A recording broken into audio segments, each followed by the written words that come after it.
ประชุมใหญ่ผู้แทนทั่วประเทศสมัยที่ 12 ของพรรคประชาชนปฏิวัติลาวได้สืบต่อดำเนินเป็นวันที่ 2 ด้วยบรรยากาศที่สำคัญและเป็นขีดหมายประวัติศาสตร์โดยเฉพาะเมนการปอนปัดเลือกตั้งคณะบริหารงานศูนย์กลางพรรคสมัยที่ 12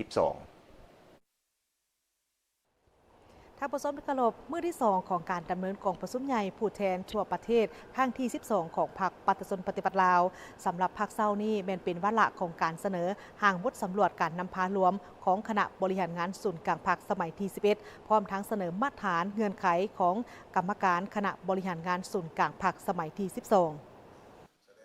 วันที่ 7 มกราคม 2026 กองประชุมใหญ่ผู้แทนทั่วประเทศสมัยที่ 12 ของพรรคประชาชนปฏิบัติลาวได้สืบต่อดำเนินเป็นวันที่ 2 โดยบรรยากาศที่สำคัญและเป็นขีดหมายประวัติศาสตร์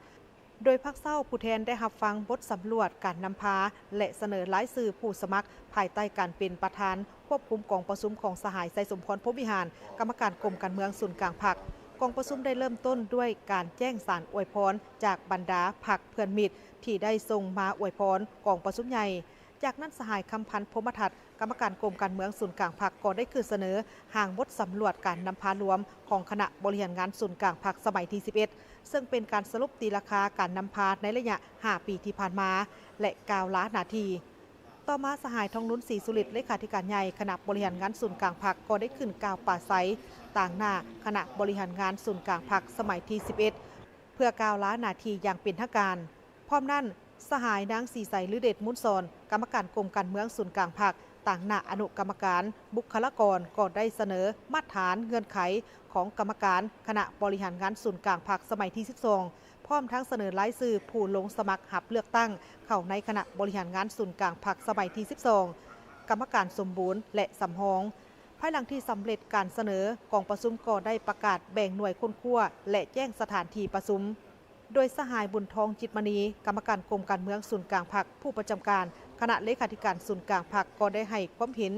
ก่อนการค้นคว้าภายในหน่วยและผู้แทนกองประชุมก็ได้ดำเนินการค้นคว้าภายในหน่วยอย่างเป็นขบวนการ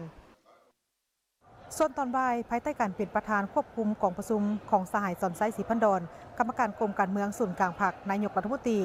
ผู้แทนกองประชุมใหญ่ได้ใช้สิทธิประชาธิปไตยปอนบัตรเลือกตั้งเอาคณะบริหารงานศูนย์กลางพรรคสมัยที่ 12 ทั้งสมบูรณ์และสำรองซึ่งมีผู้สมัครหับเลือกตั้งคณะบริหารงานศูนย์กลางพรรคสมบูรณ์ 81 สหายเลือกเอา 73 สหาย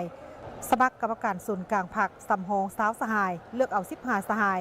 การเลือกตั้งคณะบริหารงานศูนย์กลางพรรคสมัยที่ 12 นี้ถือเป็นบาทก้าวสำคัญในการสืบต่อภารกิจของพรรคในระยะใหม่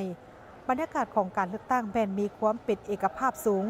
และเลือกได้ผู้ครบถ้วนมาตรฐานเงื่อนไขเข้าในคณะบริหารงานศูนย์กลางพรรคสุดใหม่